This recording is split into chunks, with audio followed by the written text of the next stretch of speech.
Ok. Donc, comme je disais, bonsoir, bienvenue. Donc, ce soir, on fait une petite visio sur comment aider mon enfant à devenir responsable. Et donc, vous pouvez à tout moment poser vos questions en prenant la parole ou en écrivant vos messages. Delphine va faire le lien et du coup nous passer les messages quand ils arriveront. Alors, pour ce soir, du coup, j'ai prévu un petit plan en 3 parties. D'abord, on va discuter de comment le cerveau des enfants se développe. Ensuite, on verra si les punitions fonctionnent vraiment et si c'est une bonne manière de fonctionner pour aider notre enfant à devenir responsable. Et puis ensuite, on va voir ce qu'on peut faire pour responsabiliser notre enfant au quotidien, au fur et à mesure de leurs âges. Mais du coup, là, je crois que pour vous, vous êtes tous intéressés plutôt par les petits-enfants et moins les ados, mais on va quand même l'évoquer.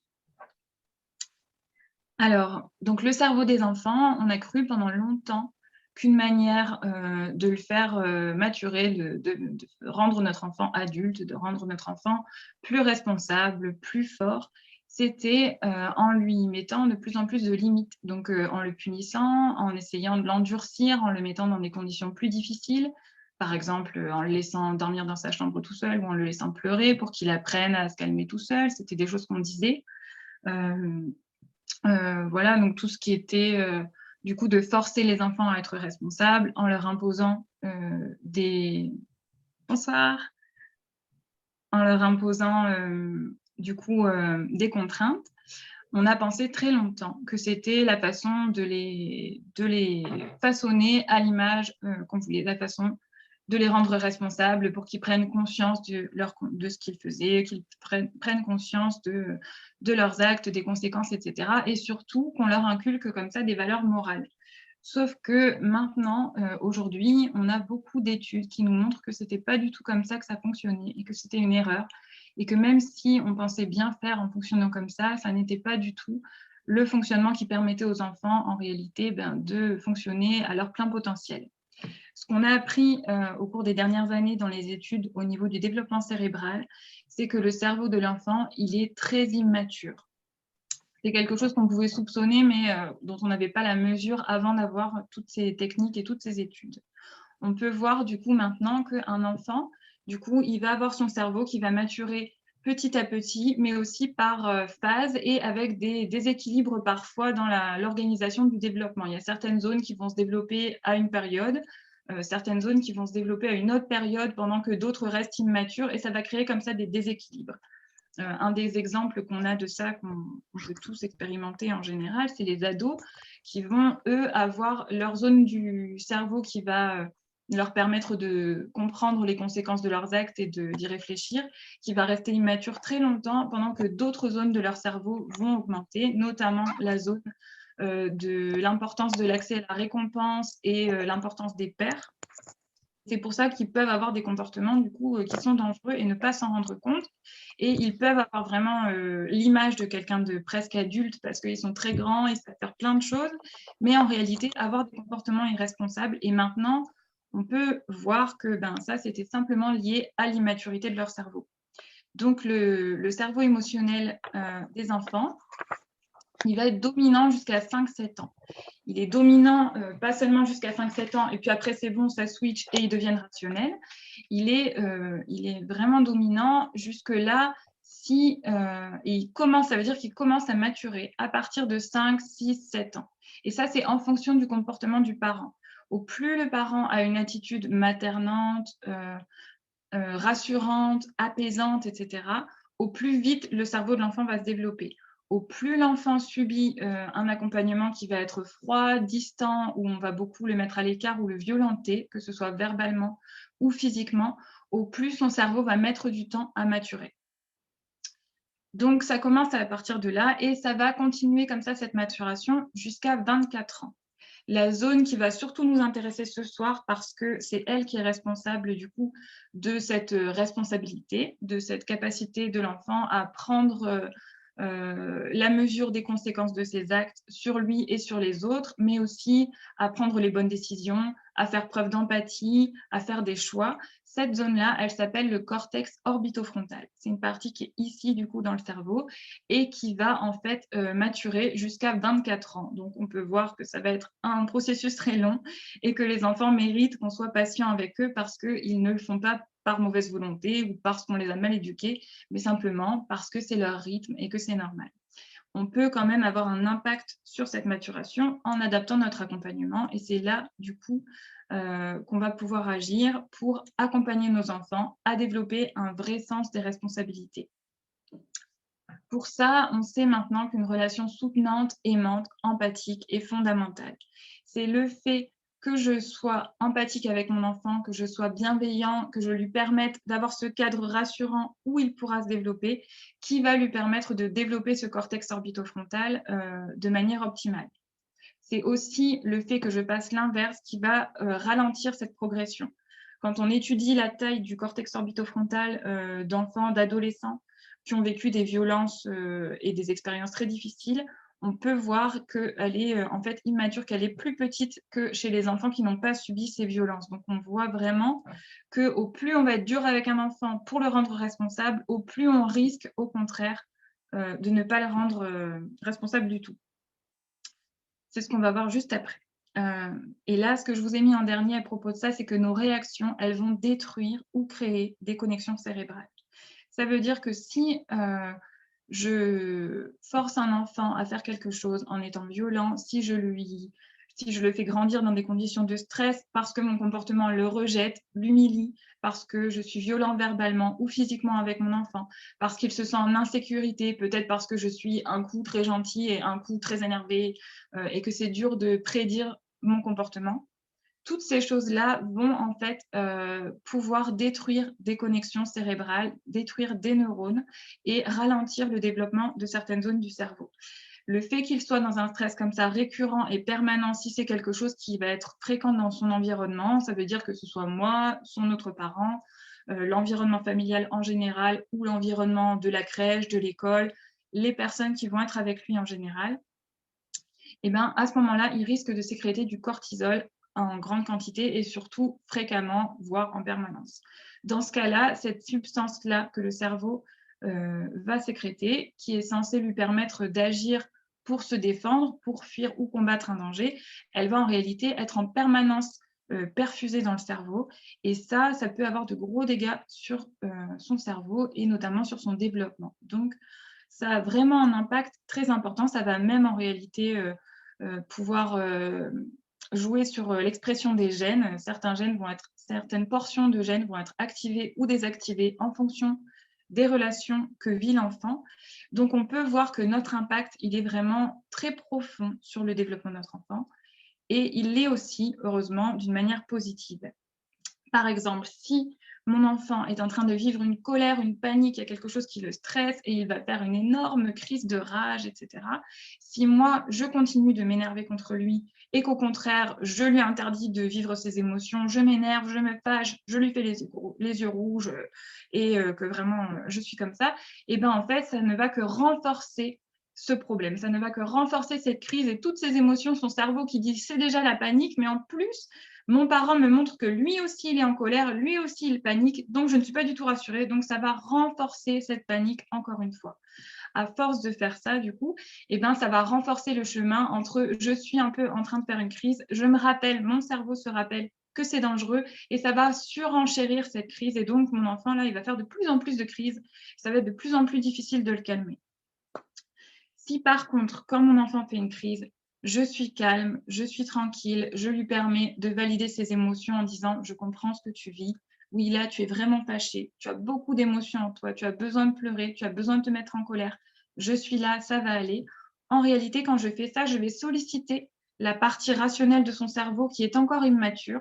Mais si je le sollicite régulièrement comme ça, je vais créer un chemin entre son cerveau émotionnel et cette expérience et entre son cerveau rationnel et sa capacité à se raisonner, à se calmer. À force de repasser sur ce chemin, et bien en fait, je vais vraiment le creuser, il va être plus important et du coup, je vais littéralement créer une connexion cérébrale profonde chez mon enfant qui va lui permettre de savoir se calmer plus facilement. Je pense que ça, c'est une des premières expériences où on peut voir que dès tout petit, on va pouvoir comme ça aider notre enfant à se responsabiliser, à se calmer, à prendre du recul sur les événements et à commencer à voir ce qu'il peut faire de la situation qui le met en difficulté. Donc ça, c'est la première partie du coup sur le cerveau des enfants qui, je pense, était importante pour qu'on comprenne ensuite ce qui va fonctionner ou non pour nous.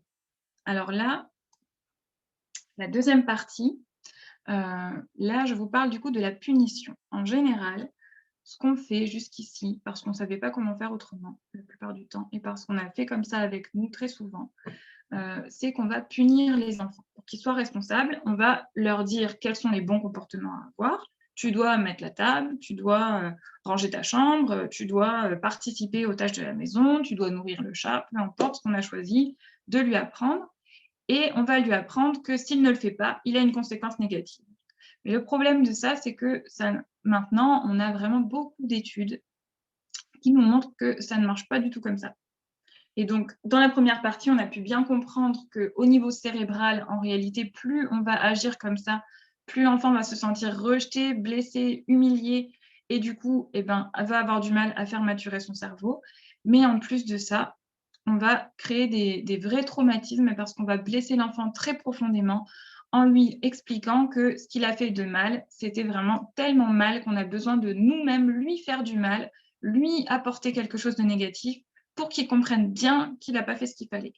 Et si vous regardez bien ce qui s'est passé, si vous cherchez pourquoi votre enfant a fait une bêtise ou pourquoi votre enfant n'a pas fait ce que vous lui avez demandé, vous pouvez trouver en fait que derrière, il y avait probablement quelque chose qu'il n'avait pas compris, quelque chose qu'il n'était pas capable de faire. Peut-être que vous en avez trop demandé, peut-être que ce n'était pas le moment, peut-être qu'il n'était pas disponible, qu'il n'a pas entendu, peut-être qu'il avait besoin profondément d'autre chose et que ce besoin n'a pas été comblé et l'a amené à avoir d'autres comportements.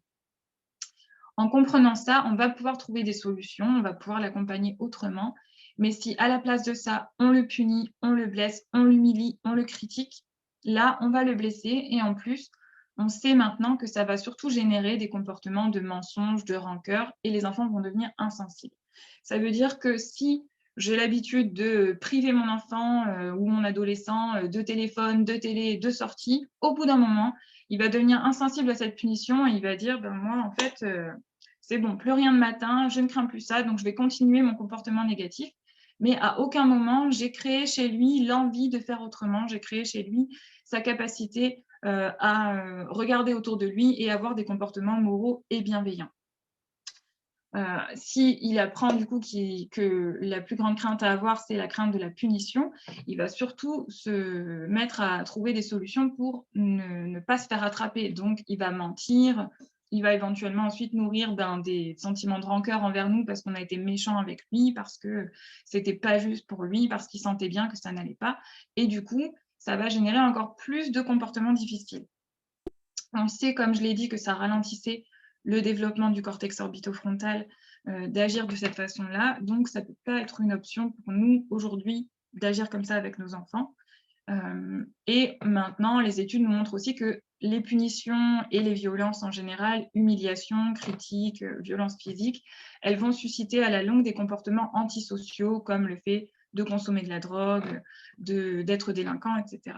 Quand on analyse les prisons et les enfants, enfin les adultes qui sont en prison, quand on regarde les enfants qu'ils ont été, on voit qu'ils ont tous 100% été victimes de violences, d'humiliations et d'événements comme ça traumatisants dans leur enfance. Donc tous les enfants qui reçoivent des punitions ne finissent pas en prison, mais on sait maintenant que c'est nocif pour l'enfant et que ça ne lui apprend pas vraiment la morale et la conséquence de ses actes. Ça lui apprend simplement à avoir peur d'une conséquence négative. Nous, en général, ce qu'on veut, c'est plutôt que notre enfant il ait envie, qu'il ait envie de participer, qu'il ait envie de nous aider, qu'il ait envie de faire plaisir à son entourage. C'est vraiment ça qui nous motive en général quand on veut que notre enfant soit responsable. Et pour ça, la première chose à faire, en réalité, c'est de lui montrer l'exemple. Les enfants n'apprennent pas les valeurs morales parce qu'on leur dit, parce qu'on leur explique, ils l'apprennent parce qu'on leur montre. C'est parce que moi, j'ai un comportement bienveillant avec mon enfant, c'est parce que moi, j'ai un comportement bienveillant avec les autres que je vais lui montrer dans mes interactions avec les autres et dans mes interactions avec lui que c'est possible d'être comme ça, que mon enfant, il va pouvoir épanouir son empathie et sa capacité à prendre ses responsabilités, à faire face à ce que ça représente pour lui-même et pour les autres, de se comporter de telle ou telle façon. Donc la première chose à faire, c'est materner. Et materner, ça n'est pas du tout que pour les mamans, bien sûr, c'est en général, ça peut être pour les parents, pour les grands-parents, pour l'entourage en général. Ça veut dire offrir à l'enfant un cadre rassurant où il se sent aimé inconditionnellement, où il se sent compris. Et pour ça, valider ses émotions. Là, tu vis quelque chose de difficile, au lieu de te critiquer, au lieu de renier ce que tu ressens, au lieu de dire mais non, c'est pas grave, mais non, tu voulais pas vraiment ça, en réalité, ce que tu penses, c'est pas ça, c'est autre chose, tu ne devrais pas ressentir ça, etc. À la place, je vais simplement valider son ressenti. Et ça a l'air tout bête, mais ça va avoir un impact très important sur lui, sur sa confiance en lui, sur son développement et sur sa capacité à avoir envie d'être responsable et de coopérer. C'est parce que le système que je lui propose est engageant qu'il va pouvoir s'y inscrire en réalité. Donc si je lui propose un système où je suis répressive, où je lui fais du mal, où je le critique, où il se sent en permanence jugé, où il manque de confiance en lui, j'ai toutes les chances qu'il se désengage et qu'il essaye de m'empêcher de lui faire des choses. Et surtout, à aucun moment, il va apprendre le code moral que je voulais lui transmettre à travers ces actions-là. Si je lui propose un cadre bienveillant où chacun veille les uns sur les autres dans la famille, où chacun a le droit de ressentir ce qu'il a comme émotion, d'avoir des petits coups de blues, d'avoir des grosses colères, mais qu'on peut l'exprimer sans faire du mal aux autres, alors je lui montre comment faire. Une énorme partie du développement de l'enfant se fait par l'imitation, rien que ça. Si moi, je suis empathique, si moi, je lui propose des solutions différentes à des situations, il va pouvoir répéter ça, il va pouvoir revivre ces choses-là et se dire oui, en fait, j'ai l'exemple que, en fait, dans cette situation-là, je peux faire ça. Si moi, par exemple, quand je me mets en colère, je dis là, je suis vraiment en colère, cette chose-là m'a mise en colère, ça, c'est vraiment difficile pour moi, j'ai besoin de ça. Et je vais peut-être, là, du coup, faire une petite pause et aller m'éloigner pour souffler, ou peut-être que je vais faire des respirations profondes là, tout de suite, parce que j'ai besoin que ça se calme, etc. Et ben, je montre à mon enfant qu'il a le droit d'être en colère lui aussi, que c'est normal, mais que quand on est en colère, eh ben, on n'est pas en train de taper les autres ou de les insulter ou de tout casser dans la maison. À la place, on peut s'occuper de ça, on peut exprimer aux autres ce qu'on ressent et faire autre chose. Donc ça, c'est vraiment primordial et souvent on pense, en fait, on cherche, parce que la punition, elle nous offre ça, on cherche des effets à court terme, on cherche une action qui va tout de suite générer un comportement où l'enfant va être responsable. Mais en général, quand on fait ça, on crée un comportement d'obéissance, mais pas de responsabilité. La responsabilité, elle ne peut venir que de soi, elle ne peut pas venir d'autre chose. Et donc, si j'apprends à mon enfant à mettre la table, à ranger sa chambre et à dire pardon aux autres quand il leur fait du mal, bah, peut-être qu'il va le faire parce qu'il va obéir, peut-être qu'il va le faire parce qu'il a peur de ne pas me plaire et que je l'aime plus, peut-être qu'il va le faire parce que il a peur de la conséquence et d'être puni, mais il ne va peut-être pas le faire parce qu'il est responsable et qu'il comprend l'intérêt de ce qu'il fait. Si je veux que ça vienne de lui, je vais devoir passer beaucoup de temps sur le long terme à avoir un accompagnement global qui va lui permettre de faire émerger ça. Donc c'est pour ça que j'insiste sur notre comportement auprès de lui.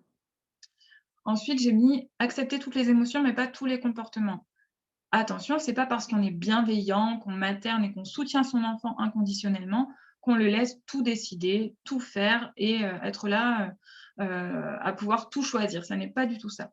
L'idée, c'est qu'on lui montre que certains comportements sont acceptables et d'autres non. Là, tu peux être en colère, mais tu ne peux pas me frapper. Alors, il va y avoir une pause, apparemment. C'est bon? Alors, Delphine, par contre, je vous entends plus. Oui. J'ai pas votre micro, mais bon. Si apparemment on n'est pas coupé, du coup, je reprends. J'ai eu un petit compte à rebours pour me dire que ça allait couper. Oui, oui, non, mais en fait, c'est bon, j'ai cliqué au bon moment et on peut continuer. Super. Impeccable, merci. Donc, voilà. Donc, on accepte toutes les émotions, mais pas tous les comportements. un enfant, parce qu'il est immature, on doit le materner, le soutenir et être bienveillant, mais aussi parce qu'il est immature cérébralement, on doit lui montrer un cadre, on doit lui montrer le chemin. Et rester disponible, ça veut dire que tout au long de sa vie, au plus il va grandir, au plus notre enfant il va aller vers l'autonomie. Et le fait de rester disponible à la régression en général à ses émotions, à ce qu'il vit, à l'accepter tel qu'il est, ça va lui permettre de pouvoir développer son autonomie, d'expérimenter la prise de responsabilité en sachant que nous, on est toujours là et qu'il peut à tout moment revenir. Et ça, c'est aussi quelque chose de très important pour l'enfant de pouvoir se dire, eh ben moi, en fait, je peux y aller, je peux grandir, je peux me montrer responsable parce que si ça va pas, si je me trompe, si c'est trop dur, je pourrais toujours revenir vers mon parent et avoir du soutien. L'autre chose que j'ai mis, du coup, c'est permettre l'expérience. Ça, c'est vraiment la clé principale en termes d'action à court terme, justement, pour accompagner son enfant. Ça veut dire que dès tout petit, on peut lui offrir un accès graduel à l'autonomie. Dès tout petit, il peut faire des petits choix pour lui. Et c'est le fait de pouvoir répéter ses expériences et répéter les conséquences de ses choix qui vont lui permettre de développer sa responsabilité. Je peux lui proposer des choses, pas lui laisser le choix de tout parce que c'est immense pour un bébé, un petit, un bambin, c'est trop et ça peut le perdre, ça peut être compliqué et puis parce qu'il faut aussi lui montrer que, ben, il peut pas tout choisir. Donc c'est important de mettre au clair le fait qu'il y a des choses qu'il peut choisir et des choses qu'il ne peut pas choisir. Mais en réalité, dans le quotidien d'un enfant, il y a des multitudes de choses qu'il peut choisir. Donc ça, on le reverra un petit peu dans le visuel juste après. Et à la place des punitions, proposer plutôt les conséquences. Parce qu'une conséquence, ça nous apprend quelque chose. Si je fais un mouvement brusque sur mon bureau et que je renverse mes affaires, je vais comprendre que j'aurais dû ne pas faire un mouvement brusque parce que du coup, ça fait ça. Et que la conséquence, c'est que je vais devoir me pencher, ramasser toutes les affaires et les ranger. Ça me permet de me dire, la prochaine fois, je vais faire attention à ce que je vais faire. Si je renverse tout, mon mari vient et dit, mais enfin, tu as renversé tout ton bureau, maintenant tu files dans ta chambre et tu n'as plus le droit d'avoir ton téléphone, là, il n'y aura aucun lien entre ce qui s'est passé et ça. Et du coup, j'aurais rien appris. Et peut-être que même si j'ai compris que c'était pénible et que à un moment donné, il faudra remettre les choses en place, j'aurais surtout compris que mon mari est vraiment pas compréhensif et qu'il commence vraiment à m'énerver et je serais fâchée contre lui. Et ben, les enfants, c'est exactement pareil. Donc, réfléchissez quand il se passe quelque chose, quelles sont les conséquences? Et les conséquences, on peut les affronter graduellement. Si mon enfant il renverse un verre d'eau, qu'il est petit, au lieu de lui dire qu'il est maladroit, qu'il doit faire attention, que c'est n'importe quoi, que je râle en nettoyant tout, eh ben, je peux lui dire d'aller chercher une éponge. Je peux aller avec lui, ramasser ce qui se passe. Et quand il est plus grand, eh ben, je peux l'aider à affronter les conséquences de ses actes. S'il a oublié son sac, au lieu d'aller courir à la maison, chercher son sac pour lui ramener pour l'école ou je ne sais quoi et râler contre lui parce qu'il m'a obligé à faire ça, je peux choisir de lui laisser la conséquence et de dire bah oui, là, tu as oublié ton sac, c'est bien embêtant, tu vas devoir trouver une solution, qu'est-ce que tu peux faire et réfléchir avec lui. Réfléchir avec lui, ça ne veut pas dire lui donner les solutions, ça veut dire être là pour ne serait-ce que répéter les solutions. Qu'est-ce que tu en penses? Tu penses que là, tu pourrais faire ça? Tu penses que tu aurais le temps de faire ça? Etc., etc. Et l'accompagner vers sa réflexion, sa prise de responsabilité. C'est par l'expérience qu'il va y arriver. Et nous, ce qu'on peut faire, c'est petit à petit lui offrir de plus en plus l'expérience de son propre pouvoir. Donc, un peu plus en détail, c'est la même chose qu'on peut faire du coup, c'est lui offrir des choix. Donc, c'est ce que je disais tout à l'heure. Par exemple, pour les tout petits, ça va être, est-ce que tu veux plutôt un œuf brouillé ou un œuf au plat? Est-ce que tu te laves les dents avant ou après avoir mis ton pyjama? Dans les deux cas, il a mangé son œuf. Dans les deux cas, il s'est lavé les dents et il a mis son pyjama. Mais le fait que je lui permette d'avoir des choix dans ce cadre-là, ça va lui permettre d'avoir confiance en lui, de faire l'expérience de sa propre capacité à faire les choses et d'éviter d'avoir une fidélité à notre image de lui qui pourrait être si je lui montre que je fais tout pour lui, que je suis tout le temps là à tout surveiller et à faire attention à tout, eh ben, il va se dire c'est pas la peine en fait que je fasse attention, les parents sont là pour le faire, les parents sont là pour décider, je suis incapable et je n'ai qu'à subir. Sauf qu'à force de faire ça, on risque d'avoir un phénomène de réactance. La réactance, c'est que chacun de nous, en tant qu'être humain, et dès tout petit, on a besoin d'avoir la sensation d'avoir du pouvoir sur notre vie. Si on manque cette sensation-là, si on n'en a pas assez, si on a l'impression qu'on est obligé trop souvent de faire des choses, on va avoir une une réaction qui va être de rejeter ce qu'on nous impose. Donc, si je suis un enfant et qu'il y a déjà énormément de choses que je ne peux pas choisir parce que je suis un enfant, si en plus des petites choses comme ça que je pourrais choisir me sont imposées, eh ben, ça peut susciter chez moi l'envie de tout rejeter en bloc et de m'opposer en permanence. C'est pour ça qu'on parle souvent de la crise d'opposition chez les enfants ou même de la crise d'ado. En réalité, on a l'expérience maintenant qu'en les accompagnant autrement, on peut vraiment vivre ces périodes-là beaucoup plus sereinement et que ce soit des périodes qui permettent aux enfants de découvrir leur identité, de s'affirmer sans que ce soit par l'opposition. Donc ça, c'est vraiment une étape importante et qu'on peut faire au fur et à mesure de leur vie. Poser un cadre clair, et ça, c'est d'autant plus vrai en grandissant. Quand on est du coup coparent ou une famille monoparentale, peu importe, dans le cadre de notre famille, pour les familles recomposées, c'est pareil, on va expliquer aux enfants ce qui est interdit. Donc en général, c'est la loi. Par exemple, on s'attache dans la voiture. Ce qui est non négociable, c'est interdit de regarder la télé le soir alors que demain tu as école ou peu importe. Donc, ce qui est non négociable et ce qui est négociable. Ce qui est négociable, ça peut être, j'en sais rien, tu peux avoir 1 ou 2 tartines le matin selon si tu as faim, mais tu ne peux pas manger du Nutella à tous les repas. Voilà. Il y a des choses comme ça que vous devez déterminer et pour montrer à l'enfant le cadre. Et le but d'accompagner son enfant vers la responsabilité, c'est qu'au début, eh ben, beaucoup de choses seront interdites ou non négociables, mais petit à petit, vous allez le faire évoluer dans ce curseur-là pour qu'il aille vers, à la fin, quand il sera adulte, tout sera non négociable, tout sera négociable, pardon. Il pourra faire tout ce qu'il voudra. Mais vous l'aurez accompagné pour qu'il puisse aller vers ces étapes petit à petit et découvrir son propre potentiel, à prendre ses responsabilités. L'aider à faire face aux conséquences, c'est ce que j'avais déjà bien évoqué tout à l'heure, mais du coup, évidemment, de le faire sans commenter, dénigrer, critiquer. Posez-vous juste la question, quelle est la conséquence de ce qu'il a fait? Comment l'accompagner? Est-ce que la conséquence, c'est que du coup, il va devoir réparer quelque chose? Est-ce que la conséquence, c'est qu'il va devoir trouver une solution lui-même pour réparer la situation dans laquelle il s'est mise? Et faites attention à l'accompagner. Ce n'est pas parce qu'il a fait vraiment une grosse bêtise que vous ne devez pas l'accompagner. Selon son âge, selon sa capacité, vous pouvez être plus ou moins présent pour sa recherche de solutions. Le soutenir inconditionnellement, je l'avais déjà dit, mais voilà, je pense que là, je l'ai bien expliqué. Se montrer disponible et empathique, quoi qu'il arrive, même si ça vous fâche, même si c'est dur, même si vous êtes déçu. Le plus important et ce qui va vraiment lui permettre, lui, de développer ça, c'est de rester soutenant et de lui dire, bah oui, là, tu es dans une situation difficile, voilà, tu n'as pas fait tes devoirs et il est minuit et demain, ton professeur va apprendre, bah, c'est compliqué, je comprends. Et de le laisser agir avec les conséquences de ses actes.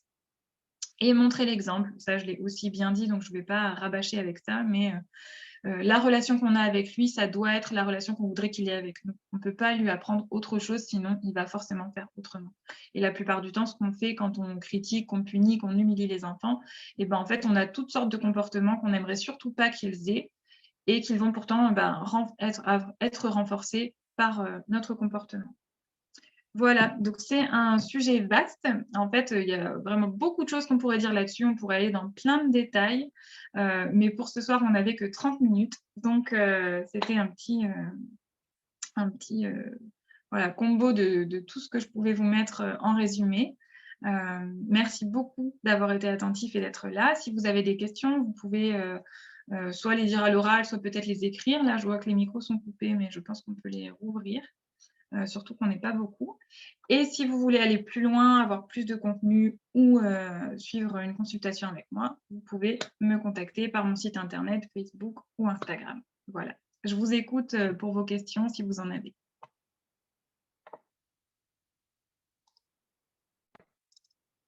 Alors, par contre, vous avez tous les micros coupés. Du coup, peut-être que Delphine, est-ce que vous pouvez... Voilà, bon, merci pour toutes ces explications. Après, je trouve personnellement, donc, pour avoir une petite de 3 ans, que c'est plus facile à entendre et qu'à faire. Parce que le matin, on est pressé et que vaut mieux aller jouer que s'habiller. Alors, j'ai testé effectivement le choix, mais derrière ce choix-là, après, il y en a encore un autre et encore un autre. Donc, voilà, c'est pas facile non plus de rester posé et zen tout le temps, même si on sait que ben, c'est pas la bonne façon de se mettre en colère. Voilà, quand on est devant le fait et qu'il y a la colère et que c'est l'heure de partir, ben voilà, c'est compliqué de ne pas s'énerver et d'accepter la colère et de voir passer l'heure, etc. Donc, moi, personnellement, j'ai beaucoup de mal à mettre tout ça en pratique.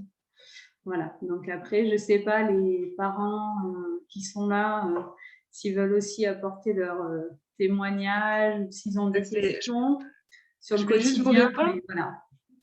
Mais oui, parce que ce que vous dites là, c'est quelque chose que j'entends beaucoup et que je comprends complètement.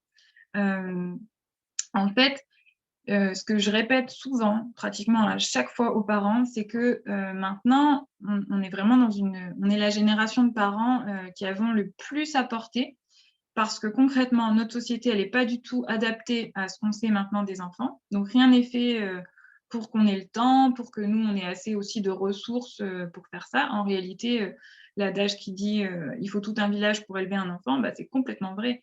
Maintenant, on sait ce qu'il ne faut pas faire avec les enfants, on sait ce qu'il faut faire avec les enfants, mais pour le faire, il faudrait qu'on ait en fait beaucoup, beaucoup de monde. Il ne faudrait pas qu'on soit un ou deux même par famille à gérer ça. Il faudrait qu'on soit vraiment beaucoup d'adultes bienveillants, qui ayons nous-mêmes vécu une enfance comme ça, bien accompagnés, bien maternés, etc. Ce qui fait que leur comportement ne réveillerait pas chez nous des vieilles blessures qui font que c'est très difficile pour nous de gérer leurs émotions. Et il faudrait qu'on puisse comme ça accompagner l'enfant en ayant toujours un adulte parfaitement disponible, qui a fait le travail sur son enfance et qui est tranquille et apaisé pour pouvoir faire ça. Mais malheureusement, évidemment, ce n'est pas du tout notre cas la plupart du temps. Et c'est pour ça que là, tout le travail qu'on fait, c'est de voir vers où on veut aller et de mettre des choses en place. Et en réalité, il y a plein de choses à mettre en place quand même pour que ça marche. Mais il y a très peu d'informations à ce sujet parce que c'est nouveau et parce que ça prend déjà du temps de faire son propre travail sur soi, parfois pour avancer vers une autre parentalité.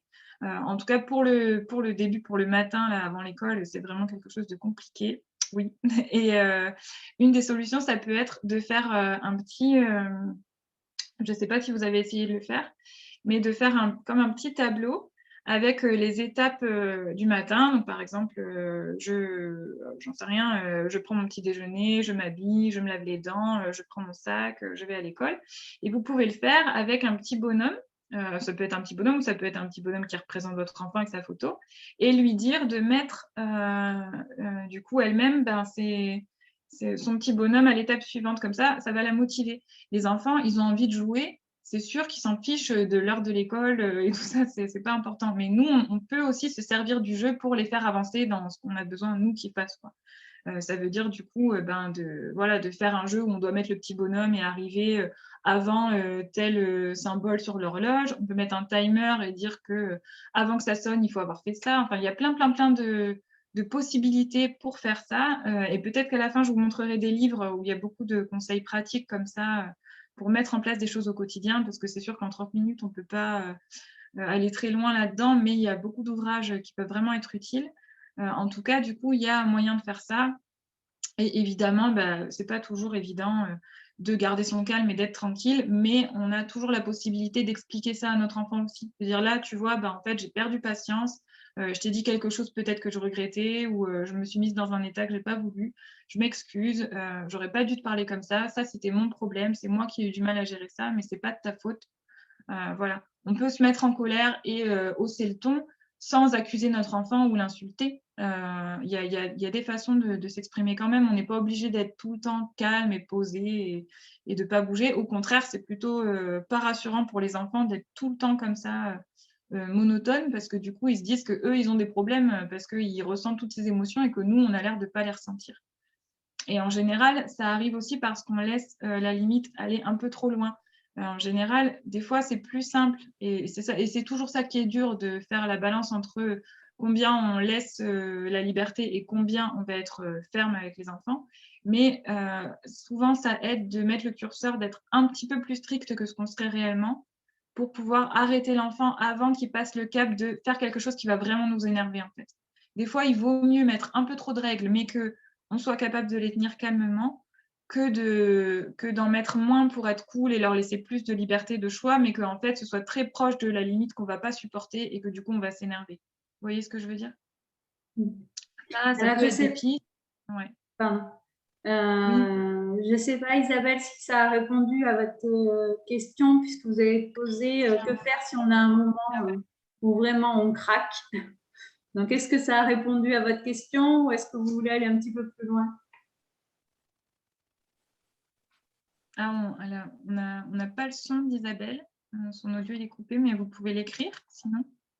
Isabelle l'a écrit. Oui, non, c'est pour votre réponse du coup. Est-ce que ça a répondu à votre question, Isabelle, ou pas? Vous voulez qu'on en parle un peu plus? Non, non, c'est très bien. J'ai entendu la réponse. Et voilà, c'est des choses qu'on peut deviner et parce que on n'est jamais parfait et il y a toujours des moments où on craque.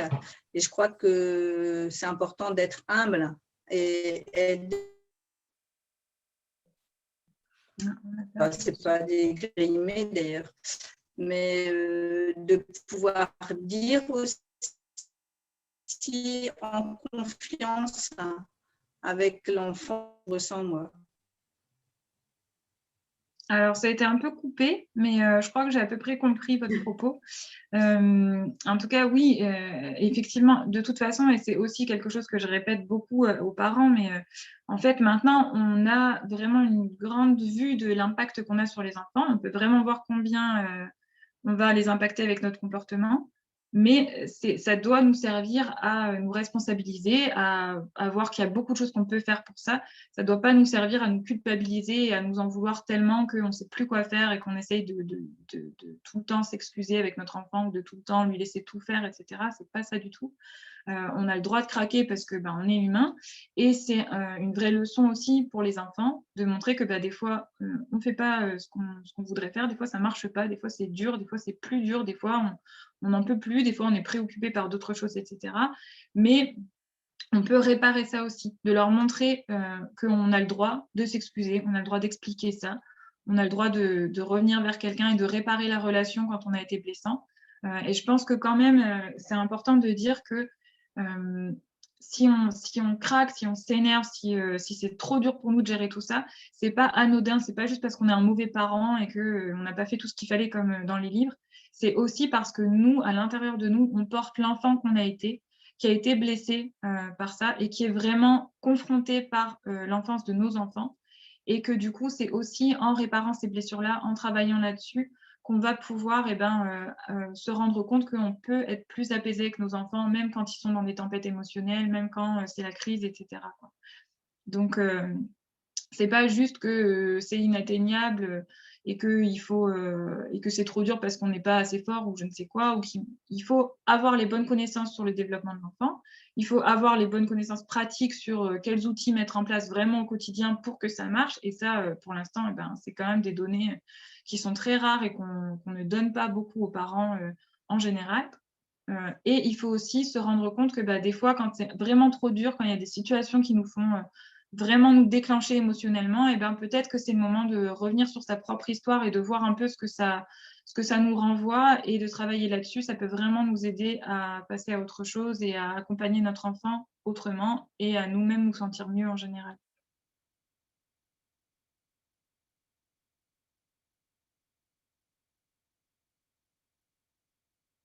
Est-ce qu'il y a d'autres questions?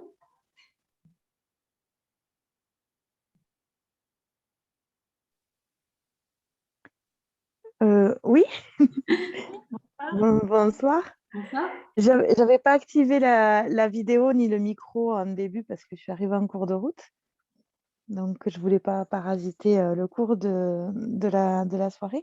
Juste, je voulais savoir, comme j'ai raté un petit peu le début, je vois que c'est enregistré. Est-ce qu'il y a moyen de pouvoir récupérer le début des informations qui avaient l'air vraiment intéressantes et justement d'expliquer pas mal de comportements? ou est-ce que l'enregistrement est voué à rester, je ne sais pas, au niveau de l'association ou à votre niveau, Marine? Oui, c'est Delphine qui s'en occupe. Elle a enregistré et du coup, elle va la mettre sur le site. Et je pense que moi aussi, je vais la récupérer et pouvoir la rediffuser au besoin. Donc, vous pourrez avoir la totalité et la revoir en cas de besoin. Ouais, Bon, donc, c'est super. donc effectivement, la vidéo sera sur le site du Centre social et culturel Reissa. Voilà, donc en tapant Parfait. Reissa, vous pourrez retrouver la vidéo. Parfait. Très bien. Parce que il y avait des éléments qui ont été donnés que j'ai pris en cours de route, mais qui pouvaient expliquer. Moi, je suis maman d'adolescents. Donc, du coup, c'est pas tout à fait les mêmes problématiques, quoique elles sont liées. J'ai déjà vu quelques éléments qui pouvaient m'intéresser, mais peut-être en reprenant depuis le début, je ferai moins répéter, quoi. Oui, mais c'est comme vous voulez. En tout cas, je vous laisse regarder. Si jamais vous avez quand même une question après avoir revu, vous pouvez toujours m'écrire. Il y a mon mail, il y a Facebook, etc. Je vous répondrai avec plaisir si vous avez des questions en le revoyant. Ben, c'est parfait. Merci beaucoup, en tout cas. Mais je vous en prie. Je pense que c'est peut-être le moment, du coup, s'il n'y a pas d'autres questions, que je vous montre des livres qui peuvent vous intéresser si vous voulez aller un peu plus loin par vous-même. Donc là, Oui. j'en ai un justement sur les adolescents que je vous recommande. Ça s'appelle Entre parents et adolescents du docteur Raïm Ginot. C'est vraiment, moi, je trouve que c'est un des meilleurs livres sur le sujet parce qu'il est vraiment juste, bienveillant, mais justement pas laxiste et concret. Donc, c'est vraiment super, ça donne pas mal de réponses. Donc, ça, je trouve que c'est une excellente référence. C'est lui aussi qui a formé, alors où est-ce qu'elles sont? Elles sont là.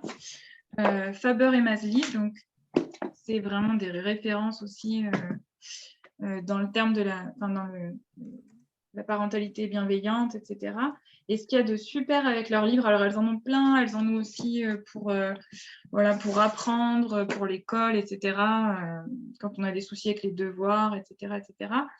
Moi, ce que j'adore vraiment dans leurs livres, c'est que c'est très, très concret, que du coup, en général, ça raconte leur séance avec les parents et que dedans, il y a plein de petites BD où on voit très vite qu'est-ce qui ne marche pas dans le comportement que je fais en général et qu'est-ce que je pourrais faire directement comme comportement pour que ça aille mieux.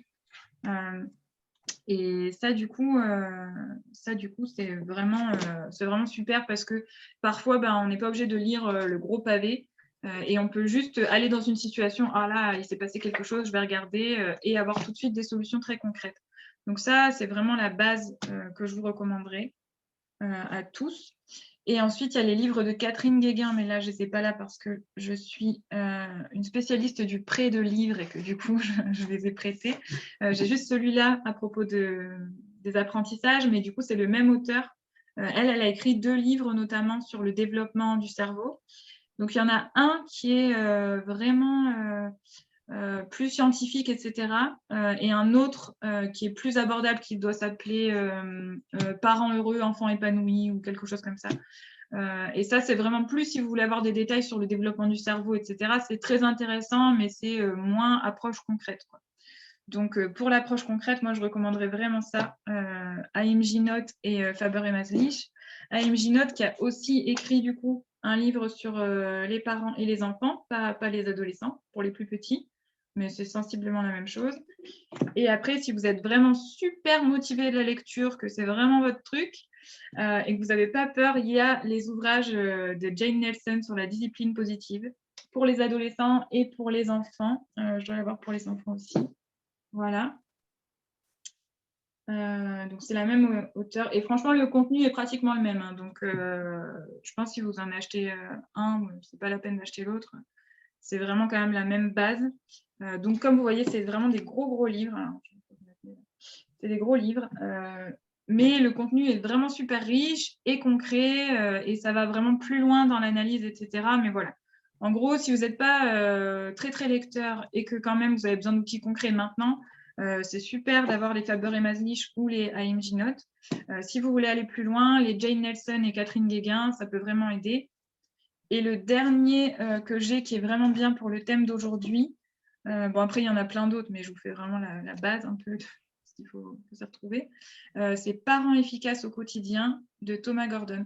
Alors lui, il a écrit un livre qui s'appelle Parents efficaces d'abord. Au quotidien, c'est à propos des témoignages, mais du coup, moi, je le préfère parce qu'il est plus concret, parce que c'est vraiment des parents qui disent « Ah ben, dans votre premier livre, vous disiez ça, mais ça n'a pas trop marché, ça a marché, j'ai eu telle chose qui s'est passée. » Et du coup, ça va directement plus loin dans les conseils. Donc moi, je le trouve super. Il est vraiment aussi beaucoup sur la recherche de solutions par l'enfant, dans les conflits, dans ce qu'il vit au quotidien. C'est vraiment super chouette aussi. Donc avec ça, vous êtes normalement tous super équipés pour accompagner votre enfant vers la responsabilité. Voilà. Très bien. Ce serait possible d'avoir cette bibliographie pour peut-être acquérir certains livres pour le centre social, parce qu'on fait du prêt de livres aux parents.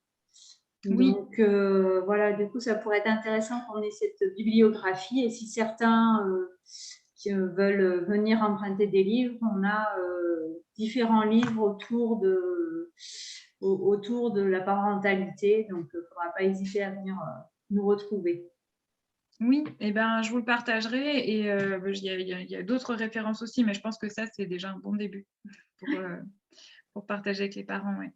Et puis, du coup, la bibliographie, on pourra la mettre aussi avec le lien de la vidéo, de façon à ce que les participants puissent la retrouver aussi. Parce que, voilà, pour éviter de tout noter. Oui, c'est pas parfait. D'accord. Bon, je crois que du coup, on n'a plus d'autres questions. Est-ce qu'il y a quelqu'un qui a envie d'ajouter encore quelque chose? On a eu un petit message là pour dire au revoir. Oui. C'est bon, j'ai lu les messages. Bon, et ben merci beaucoup à tous du coup d'avoir participé. Et puis, j'espère que ça vous sera utile. Et si vous avez des questions ou quoi que ce soit, vous pouvez toujours me recontacter pour en discuter. Merci Marine, et puis j'espère à bientôt sur une nouvelle question. Oui, et puis en présentiel, on espère quand même. Aussi, oui. Ce sera un peu plus chouette. C'est ça. Ok. Merci à vous. Merci, au revoir à tous. Oui, bonne soirée. Au revoir. Au revoir.